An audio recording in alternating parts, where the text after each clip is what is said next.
Di tepi Sungai Kuning kuno, seseorang membawa tali, seseorang menarik rantai. Tali dan rantai besar perlahan menarik benda besar dari air. Ternyata adalah peti mati besar. Peti mati tidak membusuk selama bertahun-tahun, pola kuno masih terlihat jelas. Ini peti mati di Sungai Kuning yang mereka cari.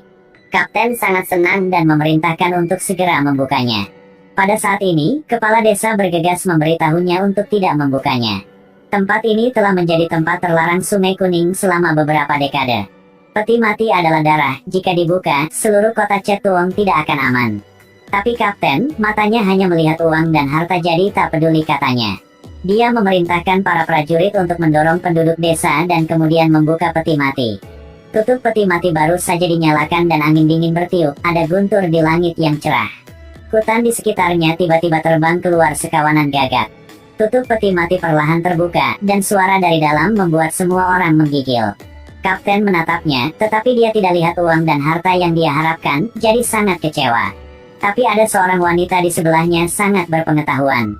Dia mengatakan bahwa paku di tubuh adalah paku emas Tibet kuno yang legendaris, itu tak ternilai harganya. Setelah mendengarkan ini, kapten dengan tidak sabar mengulurkan tangan untuk mencabut paku emas. Pada saat itu, 3 monster tiba-tiba muncul dari Sungai Kuning. Semua monster dirantai dengan rantai besi, tetapi mereka sangat gesit, bahkan pedang pun tidak bisa melakukannya. Mereka dengan ganas menyerang orang-orang di tepi sungai. Dalam sekejap, di tepi Sungai Kuning, darah mengalir seperti sungai. Monster itu bergegas menuju kapten, tetapi ditarik oleh rantai besi. Ketika dia sombong, dia tidak tahu bahwa di peti mati di belakang, sepasang mata terbuka.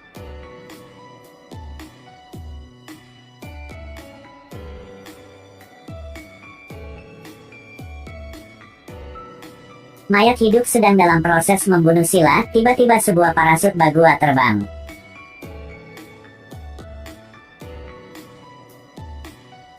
Jiusu dengan sihir yang kuat dan 2 muridnya bekerja sama untuk menyegel mayat itu kembali ke peti mati. Dia mengatakan bahwa monster di peti mati darah ini adalah mayat kucing. Itu bukan manusia, itu bukan iblis, mati tapi tidak dihancur. Tuannya pernah mengatakan kepadanya bahwa peti mati harus dikubur kembali setiap 30 tahun, malam ini tepat 30 tahun. Dia menginstruksikan kedua muridnya untuk menggunakan 7 paku penyelamat jiwa untuk menutup peti mati. Besok pagi akan membawa peti mati ke tempat yang cerah di Gunung Loyang untuk dimakamkan kembali. Pada saat ini, Jiusu mengingat sesuatu. Tuanku sebutkan tentang kuku emas Tibet kuno, apakah ku ingat yang salah kan? Tidak salah, ini pasti harta yang tak ternilai harganya. Keesokan harinya, Jiusu dan 2 muridnya memindahkan peti mati ke Gunung Loyang. Dalam perjalanan mereka bertiga menderita dan bekerja keras, dan pada malam hari hujan mulai turun lagi.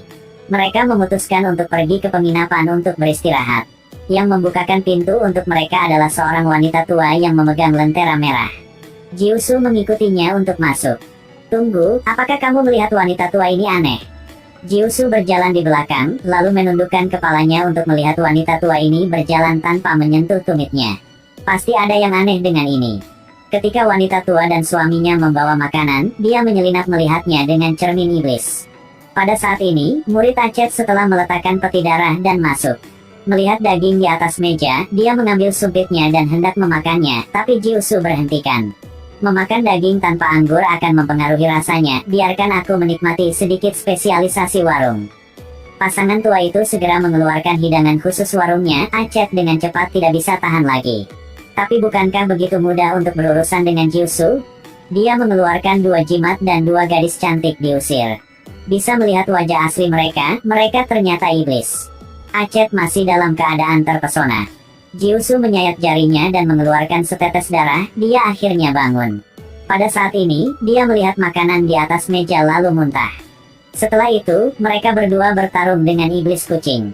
Dan pada saat ini wanita tua dengan wajah terdistorsi mengangkat cakarnya ke arah peti mati darah. Tapi dia dengan cepat dipukul mundur oleh tali yang diikat di peti mati. Tapi Atuong si penjaga peti mati belum menemukan petunjuknya. Jiusu memiliki firasat buruk, saat ini dia menemukan bahwa dia telah terkena skema mereka.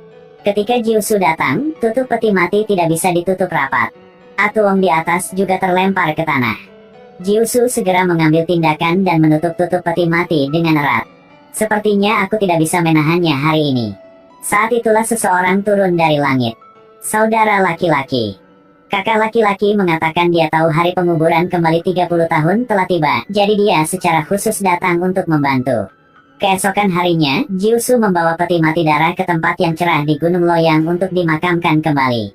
Namun malam itu hujan turun dengan deras, air hujan perlahan merembes ke peti darah.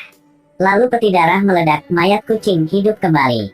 Setelah dibangkitkan, mayat kucing itu datang ke kota Chetuong. Orang-orang tidak mengambil tindakan pencegahan, satu persatu jatuh di bawah cakarnya. Setelah meminum darah seorang gadis, mayat kucing itu berubah menjadi laki-laki yang tampan. Keesokan harinya, Jiusu menerima pemberitahuannya jadi berlari ke tempat kejadian untuk memeriksa. Hanya menemukan di tanah mayat-mayat tergeletak di tanah, para pria semuanya terbunuh dan para wanita kehabisan darahnya. Jiusu memanggil orang untuk membawa orang mati dan orang terluka ke rumah sakit untuk merawatnya. Jiusu merasa aneh mengapa si mayat kucing memecahkan peti mati dan keluar begitu cepat. Tapi sekarang mereka hanya bisa mendirikan altar untuk menghancurkan mayat kucing. Jadi Jiusu dan kakaknya bekerja sama untuk mendirikan altar berkah di gunung untuk bersiap menarik mayat kucing untuk bermanifestasi. Tapi mereka tidak tahu bahwa saat ini Bichmuyet juga sedang ada di gunung. Dia pergi ke gunung untuk ambil obat untuk orang terluka dalam desa. Dia berjalan sebentar, lalu memasuki sebuah gua. Di dalamnya ada seseorang. Perhatikan dengan seksama, bukankah ini mayat kucing? Seorang gadis berlari terburu-buru, di belakangnya ada sesuatu yang mengejarnya. Itu bukan orang tetapi mayat kucing. Saat dia hendak menerkam Bichmuyet, lalu tiba-tiba sebuah kekuatan menariknya ke tanah. Saat itulah Jiusu melakukan sihir. Mereka menggunakan orang-orangan sawah untuk mengendalikan mayat kucing. Tiba-tiba kakak laki-laki itu melepaskan tangannya, si mayat kucing memulihkan gerakannya, ia melompat ke arah Bichmuyet. Untungnya, kekuatan sihir Jiusu tinggi, dia membuang koin trigram dalam sekejap dan mengalahkan si mayat kucing. Bichmuyet ingin melarikan diri, tetapi ragu-ragu sejenak, dia masih ingin kembali untuk mengambil ramuan obat. Semuanya merupakan obat untuk menyelamatkan penduduk desa.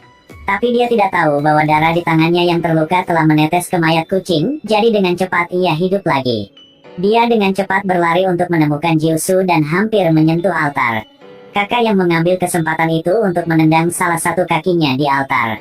Senjata ajaib di atas meja jatuh, orang-orangan sawah juga diledakkan. Seluruh susunan sihir dihancurkan. Penduduk desa mengira Bichmuyet menyentuhnya sehingga semua orang mengutuknya. Tetapi ternyata ini adalah rencana dia. Si kakak laki-laki berkolusi dengan wanita yang menjual pelacur di belakangnya, dan ingin membiarkan mayat kucing pulih sepenuhnya, lalu menghidupkan kembali istrinya. Mayat kucing itu adalah putranya. Kali ini kisah mayat kucing hampir terbongkar, jadi dia sengaja menyabotnya dan menuangkan bencana pada Bichmuyet. Malam berikutnya, berdasarkan lokasi yang dikatakan Bichmuyet, Jiusu menemukan gua tempat mayat kucing itu bersembunyi. Ketika dia melihat altar, dia tiba-tiba mengerti ternyata kakaknya ingin meminjam tubuh untuk kembali ke jiwa. Sekarang penduduk desa mengambil kesempatan yang tidak ada Jiusu yang telah menangkap Bichmuyet. Mereka mengatakan bahwa dia bisa melarikan diri setiap kali dia bertemu mayat kucing dan juga dengan sengaja menghancurkan altar, pastinya adalah kaki tangan si mayat kucing. Mereka mengikatnya di atas api untuk membakarnya hidup-hidup. Tetapi mereka tidak tahu bahwa si mayat kucing muncul.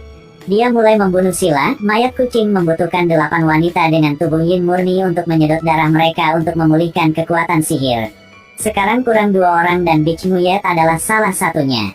Ketika kelompok Jiusu kembali ke sini, mayatnya berserakan, Bichmuyet juga tersedot semua darahnya. Adapun kakak laki-laki, dia mendesak wanita itu untuk segera menemukan tubuh suara murni. Tetapi dia tertawa karena tujuan akhirnya adalah Ningdao putrinya. Ternyata meminjam tubuh untuk memulihkan jiwa semua ditenun oleh dia untuk menipunya. Sekarang dia tidak lagi layak digunakan, wanita itu segera memerintahkan mayat kucing untuk membunuhnya. Tanpa diduga, mayat kucing itu dirangsang oleh darahnya yang adalah yang bukan yin, jadi benar-benar kehilangan kendali juga membunuh wanita itu. Malam itu, Jiusu menyuruh Nim Giao untuk bersembunyi di peti mati, lalu menyuruh murid-muridnya untuk mengunci pintu di kamarnya. Dia berencana untuk melawan si mayat kucing sendirian. Setelah beberapa saat, mayat kucing muncul, dan keduanya mulai bertarung dengan sengit. Tapi Jiusu sendiri bukan lawannya sama sekali. Para murid tidak menunjukkan hati mereka ketika mereka melihat tuannya disakiti, jadi mereka mendobrak pintu dan keluar untuk membantu. Mayat kucing itu memang sangat kuat, tiba-tiba suara meriam meledak membuat semua orang terkejut. Ternyata kapten juga datang untuk membantu dan membawa meriam. Beberapa orang bergabung untuk menghajar mayat kucing ke dalam rumah kayu. Kapten memberi perintah untuk menembakkan meriam, menyebabkan seluruh rumah meledak. Dia sedang bersenang-senang, mayat kucing melompat keluar dari reruntuhan, dia tidak terluka sama sekali. Pada saat ini Jiusu juga melantunkan mantra. Mengkomunikasikan 3 rantai matahari, bulan, langit dan bumi, para dewa dengarkan aku.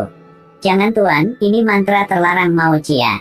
Jika tidak dapat mencapai sang jalan, maka kita harus melawan kehendak Tuhan. Pada saat ini, istri kapten berlari dengan paku emas Tibet kuno. Mayat kucing merasa tidak baik, dia berbalik dan mau melarikan diri. Jiusu memukulnya dengan paku emas. Guntur surgawi tak terlihat. Film ini berjudul The Legend Return 2,